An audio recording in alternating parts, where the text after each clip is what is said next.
Junior researcher Kim has been working for the Foundation for all of 4 hours, and he feels pulverized, as if an anvil were dropped on his head in that first introductory lecture.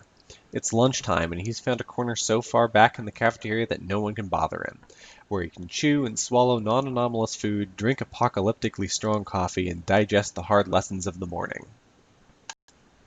On his Foundation-provided phone, he pages fretfully through the few SCP files for which he has clearance. Most of them have to be jokes. That's how they read. Like very bad, dark, frightening jokes. Kim's one of 11 junior researchers in the new intake, and the other 10 are sitting in a separate group at a separate table, chatting animatedly to one another. There are some instructors here and there, munching sandwiches. Other than them, the cafeteria, large enough to seat 200 people or more, is deserted. To Kim, that seems odd. Site 41 is large, 3 skulking buildings with significant basement space, buried casually in the forests of central Colorado. Where is everybody? A man in a gray suit walks into the cafeteria, makes eye contact with Kim, and strides purposefully over. The man's suit is sharp enough to cut. He wears a tie pin and a platinum wristwatch as big as a brick. He looks badly misplaced. Site 41 is a working site. There's training, education, research, development, analysis, and even the containment of a very few safe SCPs going on here. Executives shouldn't ever be here. So what is he, a lost exec trying to find the helipad? Or a researcher or instructor dressing for the job he wants, not the job he has? Hell of a first day, the man says, holding a hand out. Alistair Gray, with an E. Kim, says Kim. Paul Kim.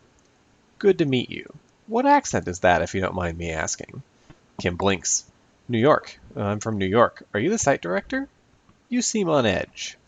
Well, that figures, doesn't it? You must know how that intro goes. It's like an atom bomb to the ego. I just had almost everything I know overturned. It turns out I've spent my entire adult life being protected from dangerous knowledge, as if the whole outside world is a ball pit for under sevens. Stepping out of that has been humiliating. To start with, and he blinks again.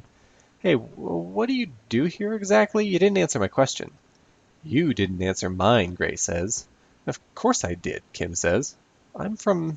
And then he just stops, his train of thought running off the end of the track into air. It's on the tip of his tongue, the answer to Gray's question, but he can't get the words out. That's weird, he says, shaking his head. At this point, he also notices that Gray isn't wearing his badge. This could be an honest mistake, albeit an extremely serious one. But surely execs don't get to the executive level without being scrupulously correct in everything they do, right? Who are you? Kim asks again. Your life story was fascinating. What? You spoke 4 languages, Gray tells him. 1 now, and soon 0. Too huge an intellect to specialize, your education was a fusion of biochemistry and comparative literature. You felt as if you'd die if you couldn't find more foreign thoughts to cram into your head. You've been all over the world, hungry, and every country you've ever been to was like landing on another planet. You toy with anthropology, but there's too much world for one human race to ever understand, let alone one human. There's too much human race. We should pare it down. Kim nods.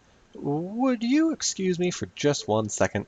He gets up and hurries to another table, to the instructor whom he met earlier that day.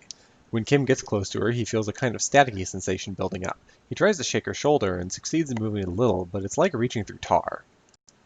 Hey, there's a problem. There's an intruder. I think it might be an SCP. Doc, look at me. Hello? She doesn't react. He tries to gaggle of fellow newcomers as well, but they keep chattering and hypothesizing, oblivious to him shouting and clapping in their ears.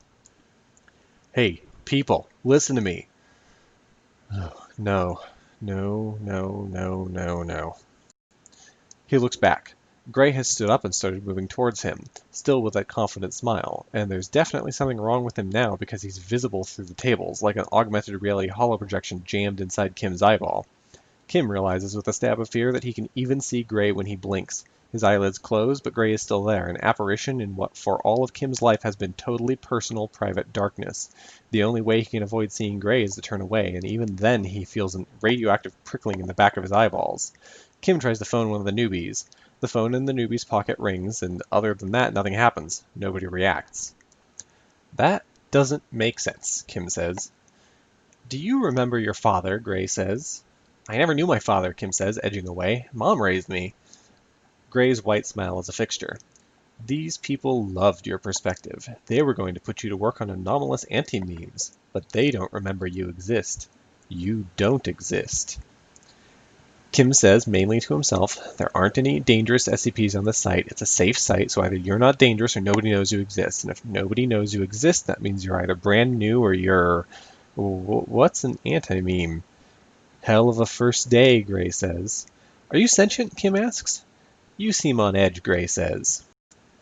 Kim bolts. He exits the cafeteria, turns a corner and runs 10 or 11 paces down the corridor to where there's an elevator. He stabs the down button and waits. The elevator door is highly polished, reflective. Kim catches sight of a face in the mirrored surface and nearly falls over with shock because it's a face he's never seen before, and apparently it's his own. Jesus! Oh, no, no, no, he babbles. What the hell? What the hell? Gray comes around the corner, still only strolling, just as the elevator cracks open. Kim dives in and punches the lowest floor, basement level 8. It's instinctive, although he could rationalize the decision in retrospect. He can't just get in his car and drive. It's better if Gray stays on site than if he's set loose in rational reality. And to do that, it's better if Kim retreats to the lowest, darkest corner of the site for which he has access, and then waits for Gray, and then locks all the doors behind them, and waits to die. The elevator starts descending, and the apparition of Gray, visible through the doors and floors, disappears upwards, shrinking with distance and perspective, but still smiling broadly down at Kim. Kim paces in the elevator. I don't remember what my face looks like. It said it had eaten all of my secondary languages, but I don't remember learning anything other than English. So it's eating my memories, it's consuming information, and I can't contact anybody directly, which means I'm on my own. I'm not trained for this. He hammers his head once against the elevator wall and stares at his shoes. But I don't know that. What if I've been trained and I don't remember my training anymore? What if I've been working here for years and I only think this is my first day? What if I've met this thing before? What if everybody on the site has met it multiple times and nobody remembers? Is this what an anti-meme is? Kim remembers the near-empty cafeteria and miles of totally unoccupied corridors and vacant office and lab space. Maybe it's not just eating my memories. Maybe it eats people whole, removes them completely from history. Maybe it's been haunting the site for years, and that's why the site's so empty, because it's nearly finished exterminating us all. I need to get help. I need to warn somebody. How? I can't talk to people. I can't phone them. I should write an SCP report. But surely somebody's already thought of that. He pulls his phone out. He pulls out the listing. Nearly 10,000 SCP entries. 100 of them are tagged Antimemetics alone. Kim clears his mind. Gray with an E. Grey 4739. SCP-4739. Object Class Keter. Special Containment Procedures. I'm disregarding the format because time is a factor. If you're reading this, you've already been isolated from the Foundation at large. Attempts to signal for help are futile. You are now inside 4739's gullet, after ingestion and prior to digestion. You need to get to lab S041-B08-053 as soon as possible and continue the research until you find a way to stop or kill Gray before it kills you. Don't read the rest until you're in the elevator. At that moment, the elevator doors open at basement level 8. Alistair Gray is waiting, still smiling disarmingly. He steps forward. Desperate, Kim hurls his phone overarm at the creature's forehead. It's a solid chunk of metal, and it's a dead hit. Gray reels backwards and cracks his skull against the wall. By the time he recovers, Kim is out of sight, herring away down the left corridor, just echoing fading footsteps on concrete. 2 45-degree turns, and room 53 is in sight, the door at the farthest end. It looks like a submarine bulkhead. Kim spots the keypad from way out. 4 digits. He tries 4739 and it works first time. The bulkhead mechanism takes agonizing seconds to open up. Come on, come on, come on. Do you remember your mother? He hears Gray calling down the corridor. I never knew my parents. I was an orphan, Kim hisses under his breath. For a split second he wonders what Gray might really mean by that, but he doesn't have time to dwell on it. The bulkhead opens. Kim slides in and pulls it closed behind him, locking the mechanism up again, as if that'll buy him even 1 second. The lab inside is sizable, windowless of course, and stacked to the ceiling with a jumble of equipment which Kim hardly recognizes. There are pieces of thick shattered glass underfoot. In the corner there's a computer terminal, locked. Kim unlocks it, and there's the same entry waiting for him. Description: SCP-4739 is a powerful, slow-acting, anti-memetic kill agent, taking the appearance of a male Caucasian business executive calling itself Alistair Gray. SCP-4739 is attracted to dense clusters of organically stored information, essentially extremely knowledgeable, complicated, interesting people. SCP-4739 isolates its victim from the outside world by enveloping them in an antimagnetic field, which makes it impossible for the victim or anything done by the victim to be perceived or remembered. SCP-4739 then consumes the victim's memories and knowledge until they become vegetative and die. This process takes between 15 minutes and 2 hours, and is described as being, quote, like Alzheimer's disease in fast forward, unquote. SCP-4739 is not believed to be sentient, although it imitates the behavior of a sentient being to the extent that it can appear sentient to the inattentive. Its victims are able to move and act freely, since it is impossible to escape once caught, or to signal for help. Communications such as written notes, graffiti, and electronic mail do get sent and persist in reality, but SCP-4739's effect spreads with each message, making it impossible for an external observer to perceive the message until such time as SCP-4739 catches them too. The SCP entry which you are currently reading is created and maintained by victims of SCP-4739 because it is only visible to victims of SCP-4739. If you are reading this SCP entry, SCP-4739 has caught you. You are now isolated from the Foundation at large and constitute an effective Foundation of 1. You have between 15 minutes and 2 hours to reach Site-41, Basement Level 8, Laboratory 053, familiarize yourself with the existing research, and continue this research until you find a way to contain or decommission SCP-4739, or more likely, die. If your field of expertise is not related to antimemetic containment, we sincerely apologize, and advise you to start learning fast. SCP-4739 has consumed, and then there's a space, followed by 79 hash marks. Foundation researchers, since we started counting on August 3rd, 2013. If you're reading this entry for the first time, please add a mark. We estimate that at least 50% of victims never make it as far as this database entry, so the true victim count is more than twice this figure. But how do I kill it? Kim screams. He scrolls and scrolls through the research, which is chaotic and haphazardly arranged because nobody has found the spare seconds to sort it out. There are dozens of separate lines of research contributed in patchwork by a succession of victims, all ending with variations on the same final line. I'm going to try X. If you're reading this, X didn't work and I'm dead, which means approach X is a dead end and you have to think of something else. He reads, nobody has succeeded in physically engaging with Gray. Nobody can stall it, evade it, slow it down, reason with it, or redirect it to some other target. People have tried poisoning their memories with indigestible ideas, drip-feeding their memories to Gray to slow him down, replacing their memories faster than Gray can eat them, and force-feeding Gray too many memories at once to overfeed him and blow him up. They've tried committing suicide by Class A amnestic overdose. None of it worked. More than 100 people, most of them apparently possessing doctorates, have slid into the maw of this thing, fought briefly, and, with a greater or lesser degree of dignity, died. There are no remaining untried threads. I'm fucked, Kim concludes. He glances up. Gray is not in the room yet, but Kim can see him strolling down the last stretch of corridor. He's a totally intangible being. Physical obstructions are irrelevant to him. He can't be hurt. Kim clutches the pocket where he used to keep his phone. Wait a second. He scrolls again. He finds the 3 or 4 sad, desperate wretches who died confronting Gray physically. Combat knife and Glock. Baseball bat. Kim looks up and checks the room. Sure enough, the bat's there, rolled under a table. One man, an elderly botanist far out of his depth, said he was just going to try whatever he could find that was the heaviest. That explains the shattered CRT television and the light layer of thick glass on the floor near the bulkhead. There's even CCTV footage of the botanist's attempt. He accomplishes literally nothing. Gray is a holographic ghost and the CRT drops right through him, imploding when it hits the floor at Gray's feet. The botanist spends the rest of the video's running time held in a corner, gradually losing his mind while Gray watches placidly. The difference being, Kim realizes with his eyes boggling, a phone is a solid brick full of information, and before me, nobody tried using information as a missile. Kim searches for the experiments, several of them scattered, where the victim tried to divert Gray to a different data source. The general idea seemed to be to overload Gray by pointing him at something containing too much information, the internet, or the terabit feed from a live particle accelerator experiment, or a stack of hard drives containing the first few quadrillion binary digits of pi.